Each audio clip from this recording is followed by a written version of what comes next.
Bonjour à tous, je suis ravie de vous retrouver aujourd'hui pour le troisième épisode du livre Une lettre d'une inconnue de Stephen Zweig. Si cette série vous plaît, n'hésitez pas à liker cette vidéo, à commenter ou à partager le lien de la playlist que nous vous mettons juste ici. Je vous souhaite une très belle écoute.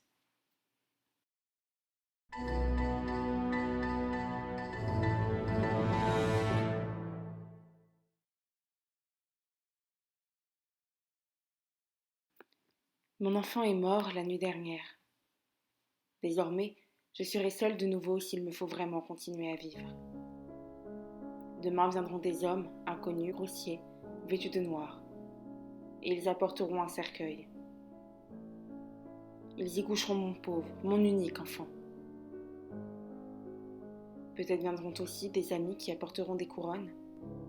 Mais à quoi bon des fleurs sur un cercueil? Ils me consoleront, ils me diront des paroles. Mais de quel secours me seront-elles? Je le sais, me voilà redevenue seule. Et il n'y a rien de plus épouvantable qu'être seule parmi les hommes. Je m'en suis rendu compte alors, pendant ces 2 années interminables que j'ai passées à Innsbruck. Ce temps compris entre ma 16e et ma 18e année, où j'ai vécu comme une captive, une réprouvée au sein de ma famille. Mon beau-père, homme très calme et parlant peu, était bon pour moi.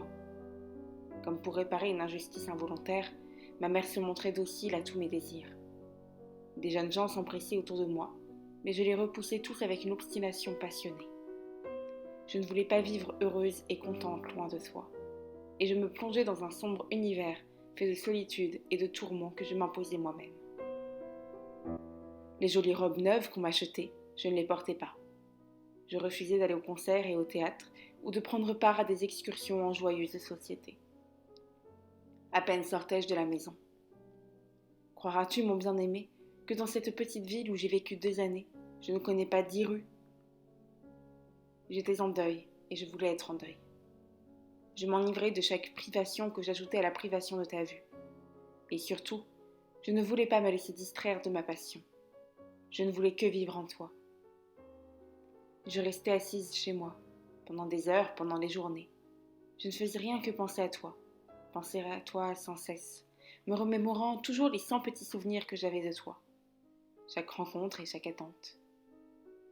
Et toujours me représentant ces petits épisodes comme au théâtre. Et c'est parce que j'ai ainsi évoqué d'innombrables fois chacune des secondes de mon passé, que toute mon enfance est restée si brûlante dans ma mémoire, qu'aujourd'hui encore, chaque minute de ces années-là revient en moi, avec autant de chaleur et d'émotion que si c'était hier qu'elle avait fait tressaillir mon sang. C'est en toi seul que j'ai vécu alors. J'achetais tous tes livres. Quand on était dans le journal, c'était pour moi jour de fête. Je sais par cœur chaque ligne de tes livres, tant je les ai lus et relus. Le croiras-tu? Si, pendant la nuit, on me veillait de mon sommeil, si l'on prononçait devant moi une ligne détachée de tes livres, je pourrais aujourd'hui encore, au bout de 13 ans, la compléter comme en un rêve. Car chaque mot de toi m'était un évangile et une prière. Le monde entier n'existait pour moi que par rapport à toi. Je ne suivais dans les journaux de Vienne les concerts et les premières que pour me demander lesquels d'entre eux pouvaient t'intéresser. Et, quand le soir arrivait, je t'accompagnais de loin, en me disant « Maintenant il entre dans la salle. Maintenant il s'assied. » 1000 fois j'ai rêvé cela, parce que je t'avais vu une seule fois, dans un concert. Mais pourquoi te raconter tout cela? Ce fanatisme furieux se déchaînant contre moi-même, ce fanatisme si tragiquement désespéré d'une enfant abandonnée. Pourquoi le raconter à quelqu'un qui ne s'en est jamais douté, qui ne l'a jamais su? Pourquoi? Étais-je encore une enfant? J'atteignis 17 ans, 18 ans. Les jeunes gens commencèrent à se retourner sur moi dans la rue, mais ils ne faisaient que m'irriter. Comme l'amour, ou même un simple jeu d'amour, purement imaginaire avec quelqu'un d'autre que toi, l'idée m'en était si inconcevable, si étrangère, que je ne pouvais pas l'envisager. La tentation à elle seule m'aurait paru un crime. Ma passion pour toi resta la même. Elle se transformait juste avec mon corps.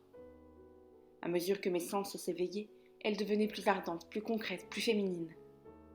Et l'action de l'enfant, dans sa volonté ignorante et confuse, l'enfant qui tira jadis la sonnette de ta porte, ne pouvait pas avoir conscience. était maintenant mon unique pensée. Me donner à toi, m'abandonner à toi. Les gens autour de moi pensaient que j'étais craintive et me tenaient pour timide. Je n'avais pas desserré les dents sur mon secret. Mais en moi se formait une volonté de faire. Toute ma pensée, tous mes efforts étaient tendus vers un seul but, revenir à Vienne, revenir près de toi. Et je réussis à imposer ma volonté si insensée, si incompréhensible peut-elle paraître aux autres. Mon beau-père était riche, il me considérait comme son propre enfant. Mais, avec un farouche entêtement, je persistais à vouloir gagner ma vie moi-même. Et je parvins enfin à revenir à Vienne, chez un parent, comme employé d'une grande maison de confection. Est-il besoin de te dire où me conduisirent d'abord mes pas, lorsque par un soir brumeux d'automne, enfin j'arrivai à Vienne? Je laissai ma malle à la gare, je me précipitai dans un tramway. Avec quelle lenteur il me semblait rouler. Chaque arrêt m'exaspérait. Et je courus devant ta maison. Tes fenêtres étaient éclairées, mon cœur battait violemment. C'est alors seulement que je retrouvai de la vie dans cette ville, dont jusqu'à ce moment tout le vacarme avait été pour moi si étranger, si vide de sens. C'est alors seulement que je me repris à vivre en me sentant près de toi, mon rêve éternel. Je ne me doutais pas que je n'étais pas plus loin de ta pensée, quand il y avait entre nous vallées, montagnes et rivières, qu'à cette heure où il n'y avait, entre toi et mon regard brillant, que la mince vitre éclairée de ta fenêtre. Je regardais là-haut, toujours là-haut. Là il y avait de la lumière, là était la maison, là tu étais, toi, mon univers. Pendant 2 ans j'avais rêvé de cette heure. Maintenant il m'était donné de la vivre. Et toute la soirée, une soirée couverte d'automne, une longue et douce soirée, je restais devant tes fenêtres, jusqu'à ce que la lumière s'éteignît. Ce n'est qu'ensuite que j'ai gagné le foyer qui devait m'abriter. Chaque soir, je revins devant ta maison. Jusqu'à 6 heures, je travaillais au magasin. C'était un travail dur et fatigant, mais je l'aimais, car cette agitation m'empêchait de ressentir la mienne avec autant de douleur. Et dès que le rideau de fer était baissé derrière moi, je courais tout droit à mon cher rendez-vous. Te voir une seule fois, te rencontrer une seule fois, c'était mon unique désir. Pouvoir de nouveau embrasser de loin ton visage de mon regard. Au bout d'une semaine environ, je te rencontrai enfin, au moment où je m'y attendais le moins. Alors que j'observais tes fenêtres, là-haut, tu traversais la rue. Et soudain, je redevins l'enfant de 13 ans que j'avais été. Je sentis le sang affluer à mes joues. Involontairement, malgré mon plus intime désir de voir tes yeux, je baissai la tête et je passai devant toi en courant, comme une bête traquée. Ensuite, j'ai eu honte de cette fuite effarouchée des colères, car à présent ma volonté était bien claire. Je voulais te rencontrer, je te cherchais, je voulais être connue de toi après tant d'années où mon attente était restée plongée dans l'ombre. Je voulais que tu m'accordes ton attention, je voulais être aimée de toi. Pendant longtemps tu ne me remarquas pas, bien que chaque soir, même par la neige tourbillonnant et sous le vent brutal et incisif de Vienne, je fisse le guet dans la rue. Souvent j'attendis en vain pendant des heures. Souvent tu rentrais enfin chez toi, accompagné par des visiteurs. 2 fois je te vis aussi avec des femmes, et, dès lors, je compris que j'avais grandi. Je sentis le caractère nouveau et différent de mon sentiment pour toi, au brusque tressaillement de mon cœur qui me déchira l'âme, lorsque je vis une femme inconnue rentrer dans la maison à ton bras, pleine d'assurance. Je n'étais pas surprise, puisque je connaissais déjà, depuis mes jours d'enfance, tes éternelles visiteuses. Mais maintenant, cela me provoquait tout à coup comme une douleur physique, et quelque chose se tendait en moi, fait à la fois d'hostilité et d'envie, en présence de cette intimité charnelle manifeste avec une autre.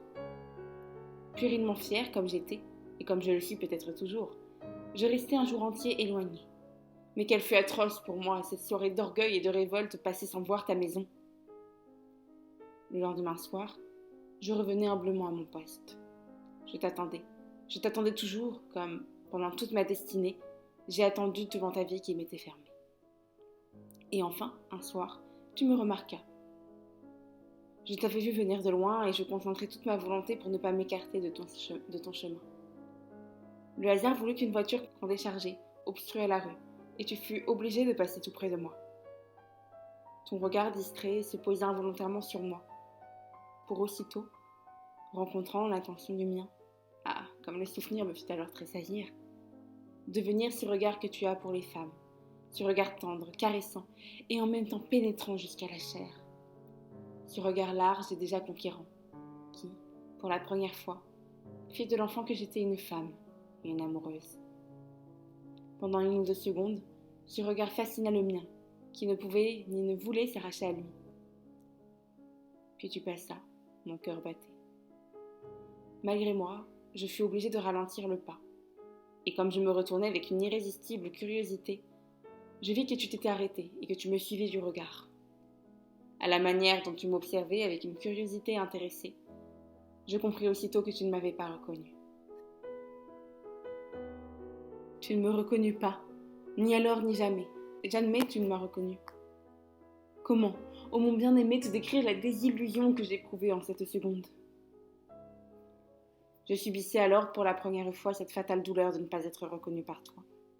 Cette fatale douleur qui m'a suivi toute ma vie et avec laquelle je meurs. Rester inconnue, rester toujours inconnue de toi. Comment pourrais-je te la décrire, cette désillusion? Car, vois-tu, pendant ces 2 années à Innsbruck où je pensais constamment à toi et où je ne faisais que songer à ce que serait notre première rencontre lorsque je serais retournée à Vienne, j'avais imaginé, suivant mon humeur, les scénarios les plus tourmentés comme les plus heureux. J'avais, si je peux parler ainsi, songé d'avance à toutes les éventualités. Je m'étais imaginé dans les moments les plus sombres que tu me repousserais, que tu me dédaignerais, parce que j'étais trop insignifiante, trop laide ou trop importune. Toutes les formes possibles de ta défaveur, de ta froideur, de ton indifférence, je me les étais toutes représentées dans des visions passionnées.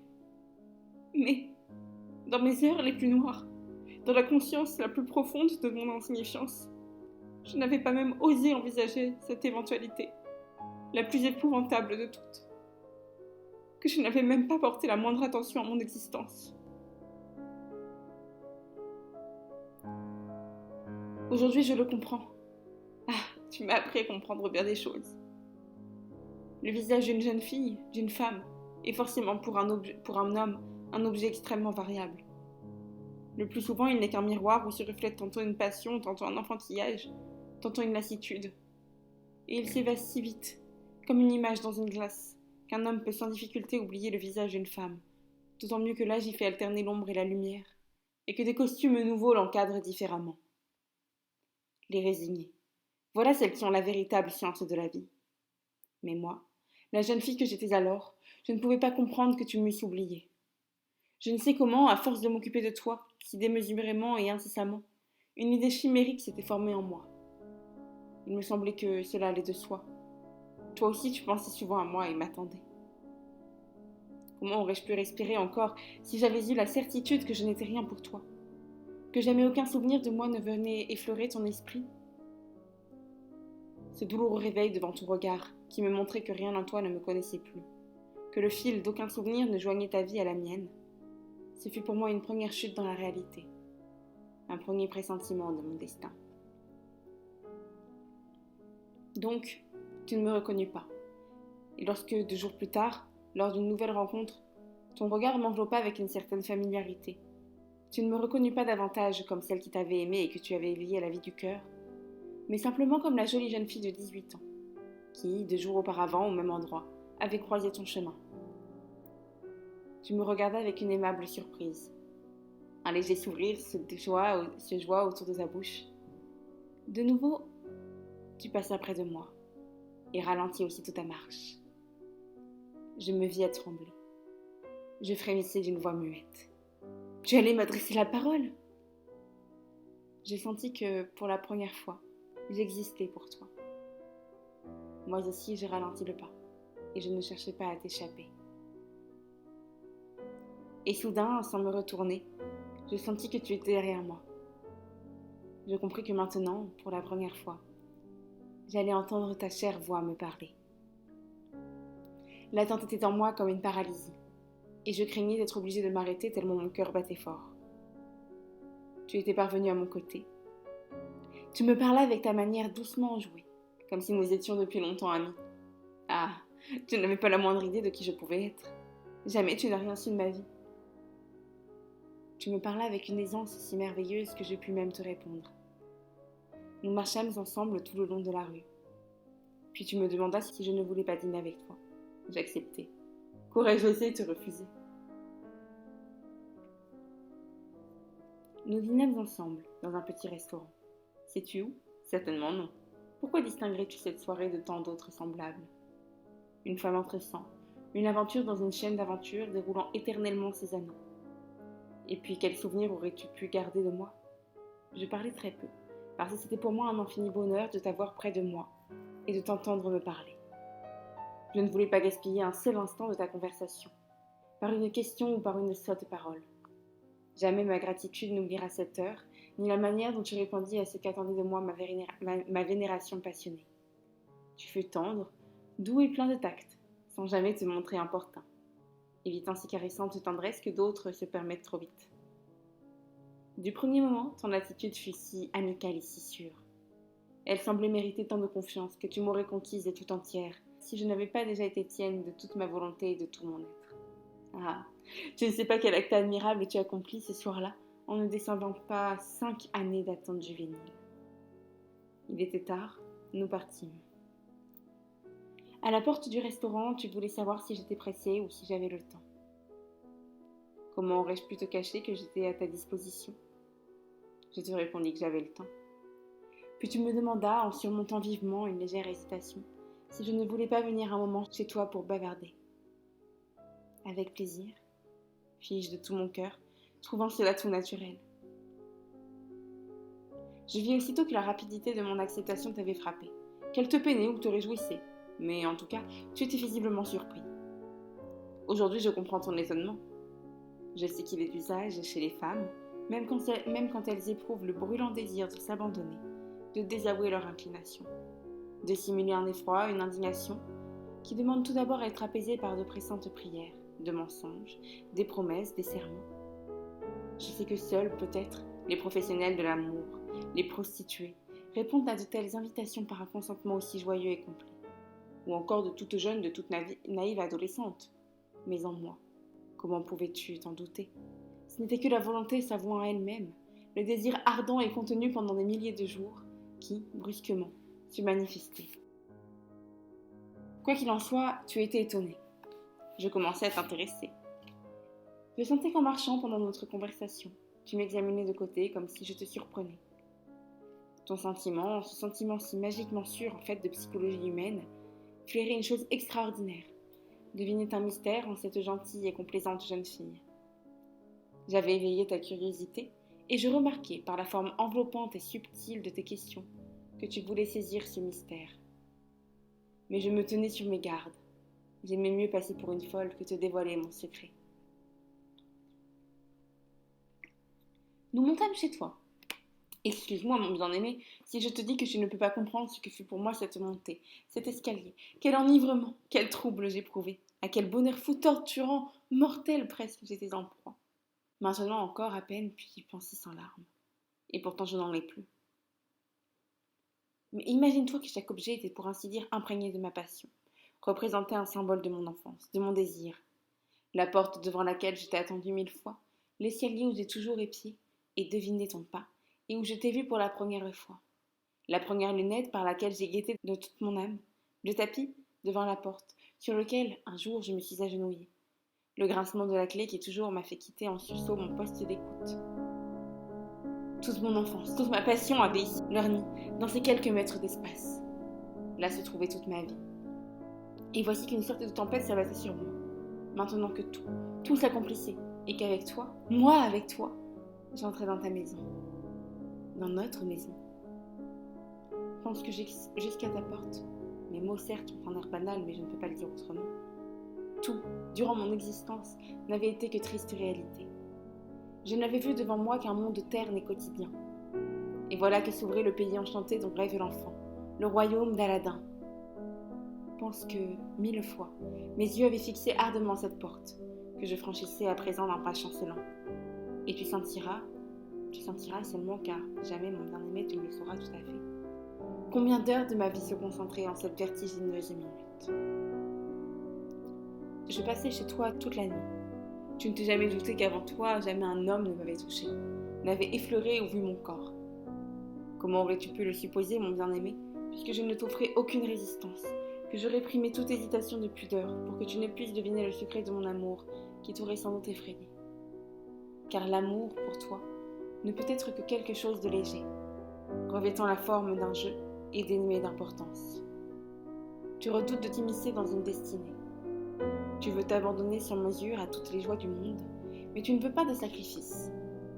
Mon bien-aimé, si je te dis que j'étais vierge quand je me suis donnée à toi, je t'en supplie, ne te méprends pas sur le sens de mes paroles. Je ne t'accuse pas. Tu ne m'as pas attirée, ni trompée, ni séduite. C'est moi, moi-même qui suis allée vers toi, poussée par mon propre désir. Me suis jetée à ton cou, me suis précipitée dans ma destinée. Jamais, jamais je ne t'accuserai, non. Au contraire, toujours je te remercierai. Car combien riche et éclatante de volupté fut-elle pour moi, cette nuit, débordante de bonheur. Quand j'ouvrais les yeux dans l'obscurité et que je te sentais à mon côté, je m'étonnais que les étoiles ne fussent pas au-dessus de ma tête, tellement le ciel me semblait proche. Non, mon bien-aimé, je n'ai jamais rien regretté, jamais, en souvenir de cette heure-là. Je me le rappelle, lorsque tu dormais, que j'entendais le souffle de ta respiration, que je touchais ton corps et que je me sentais si près de toi. Dans l'ombre, j'ai pleuré de béatitude. Le matin, je partis, en hâte, de très bonne heure. Je devais me rendre au magasin. Et je voulais aussi m'en aller avant qu'arrivât le domestique. Il ne fallait pas qu'il me vît. Lorsque je fus vêtue, que je fus là, debout devant toi, tu me pris dans tes bras et tu me regardas longuement. Était-ce un souvenir lointain et obscur qui s'agitait en toi, ou bien seulement te semblais-je jolie et heureuse, comme je l'étais en effet. Tu me donnais un baiser sur la bouche. Je me dégageai doucement pour m'en aller. Alors tu me demandas, ne veux-tu pas emporter quelques fleurs? Je répondis que si. Tu pris 4 roses blanches dans le vase de cristal bleu sur la table de travail. Ah, ce vase, je le connaissais bien, depuis l'unique et furtif regard que j'avais glissé dans ton appartement lorsque j'étais enfant. Et tu me les donnas. Pendant des journées entières, je les ai portés à mes lèvres. Avant de nous quitter, nous avions fixé un rendez-vous pour un autre soir. J'y vins, et de nouveau ce fut merveilleux. Tu me donnas encore une 3e nuit, puis tu me dis que tu étais obligée de partir en voyage. Oh, ces voyages, comme je les détestais depuis mon enfance. Et tu me promis, aussitôt que tu serais revenu, de m'en aviser. Je te donnai mon adresse, poche restante car je ne voulus pas te dire mon nom. Je gardai mon secret. De nouveau, tu me donnas quelques roses au moment de l'adieu. Tes roses en guise d'adieu. Chaque jour, pendant 2 mois, j'allais voir poste restante, mais non. Pourquoi te décrire ces tourments infernaux de l'attente, du désespoir? Je ne t'accuse pas. Je t'aime comme tu es, ardent et oublieux, dévoué et infidèle. Je t'aime ainsi, rien qu'ainsi, comme tu as toujours été et comme tu es encore. Tu étais revenu depuis longtemps. Tes fenêtres éclairées me l'apprirent, et tu ne m'as pas écrit. Je n'ai pas une ligne de toi. Maintenant, à ma dernière heure, pas une ligne de toi, toi à qui j'ai donné ma vie. J'ai attendu comme une désespérée, mais tu ne m'as pas appelé. Tu ne m'as pas écrit une ligne, pas une seule ligne.